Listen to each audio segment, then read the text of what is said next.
Welcome to అలో TV.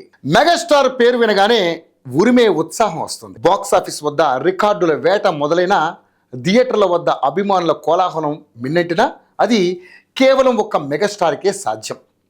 4 దశాబ్దాలుగా silver స్క్రీన్పై తన మ్యాజిక్తో కోట్లాది మంది హృదయాలను గెలుచుకున్న మెగాస్టార్ చిరంజీవి ఈ సంక్రాంతికి మనశంకర వరప్రసాద్ గారు అంటూ పలకరించారు. సక్సెస్ల మిషన్ దర్శకుడు అనిల్ రావుపూడి చిరంజీవిలోని వింటేజ్ కామెడీని, పవర్ఫుల్ ఎమోషన్ను కలగలిపి ఒక పక్కా ఫ్యామిలీ ఎంటర్టైనర్ను వెండితెరపై ఆవిష్కరించారు. దీనికి తోడు victory Venkatesh special entry, Nayanthara glamour and performance తోడవడంతో ఈ సినిమాపై భారీ అంచనాలు నెలకొన్నాయి. మరి శంకర వరప్రసాద్గా చిరంజీవి మెప్పించారా? ఈ సంక్రాంతి పందెంలో మెగాస్టార్ విజయం ఎలా ఉంది? ఇప్పుడు మనం తెలుసుకుందాం. ఇక కథ విషయానికి వస్తే, శంకర వరప్రసాద్ ఇంటెలిజెన్స్ బ్యూరో ఐబీలో అత్యంత సమర్థుడైన అధికారి. అయితే కొన్ని వ్యక్తిగత కారణాల వల్ల తన భార్యకు దూరంగా ఉంటూ వృత్తికి విరామం ఇచ్చి సాదాసీదా జీవితం గడుపుతుంది. కట్ చేస్తే, దేశానికి ఒక పెద్ద ముప్పు పొంచి ఉన్న తరుణంలో ప్రభుత్వం మళ్ళీ వరప్రసాద్ సాయం కోరుతుంది. సరిగ్గా అదే సమయంలో అతని ప్రాణమిత్రుడు వెంకటేష్ ఎంట్రీ ఇస్తాడు. అసలు వరప్రసాద్ తన కుటుంబానికి ఎందుకు దూరమయ్యాడు? ఈ ఆపరేషన్లో వెంకటేష్ పాత్ర ఏమిటి? చివరికి తన వృత్తిని, కుటుంబాన్ని వరప్రసాద్ ఎలా కాపాడుకున్నాడు అనేదే ఈ సినిమా కథ.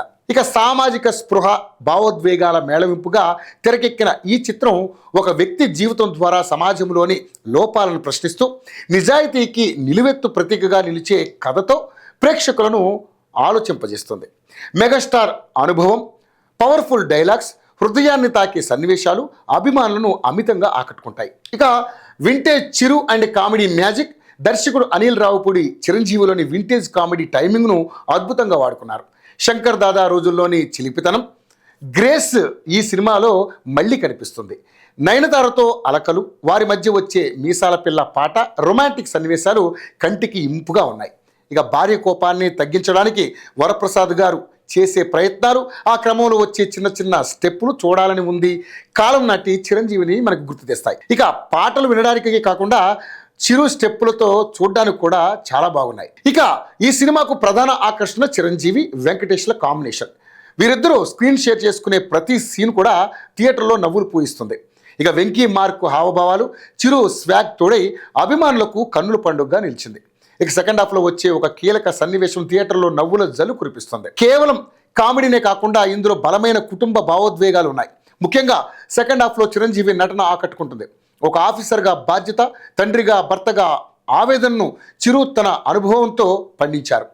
వెంకటేష్ తనదైన F2 స్టైల్ ఫ్రస్ట్రేషన్తో ఎంట్రీ ఇచ్చి చిరంజీవి సీరియస్ ఆపరేషన్లో ఫన్నీగా ఇన్వాల్వ్ అయ్యే తీరు బాగుంటుంది. చిరంజీవి తన వింటేజ్ సినిమాల డైలాగులను ప్యారడీగా చెబుతుంటే దానికి వెంకీ ఇచ్చే కౌంటర్లు అభిమానులకు హై ఫీస్ట్ అని చెప్పాలి. ఇక ఫస్ట్ హాఫ్ చూస్తే తన వయసుకు తగ్గ గౌరవప్రదమైన పాత్రలో చిరంజీవి ఒదిగిపోయారు.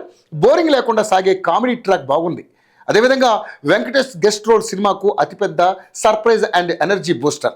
ఇక మైనస్ పాయింట్స్ విషయానికి వస్తే, ఫస్ట్ హాఫ్లో కథలోకి వెళ్ళడానికి కొంచెం సమయం తీసుకోవడం వల్ల అక్కడక్కడ నెమ్మదిగా అనిపిస్తుంది. అక్కడక్కడ రొటీన్ సీన్స్ కనిపిస్తాయి. కొన్ని క్రైమ్ ఇన్వెస్టిగేషన్ సీన్లు పాత సినిమాలను గుర్తుకు తెస్తాయి. ఇక మనశంకర వరప్రసాద్ గారు ఈ సంక్రాంతికి ఒక పక్కా clean family entertainer. Chiranjeevi mass ఇమేజ్తో పాటు క్లాస్ ఎమోషన్ను పండించడంలో సక్సెస్ అయ్యారు. ఇక కుటుంబం మొత్తం కూడా కలిసి చూసి ఎంజాయ్ చేసేలా అనిల్ రావుపూడి ఈ చిత్రాన్ని తీర్చిదిద్దారు. మొత్తం మీద సంక్రాంతి పండుగకు ఈ సినిమా పసందైన విందులా కనిపిస్తుంది. Don't miss it.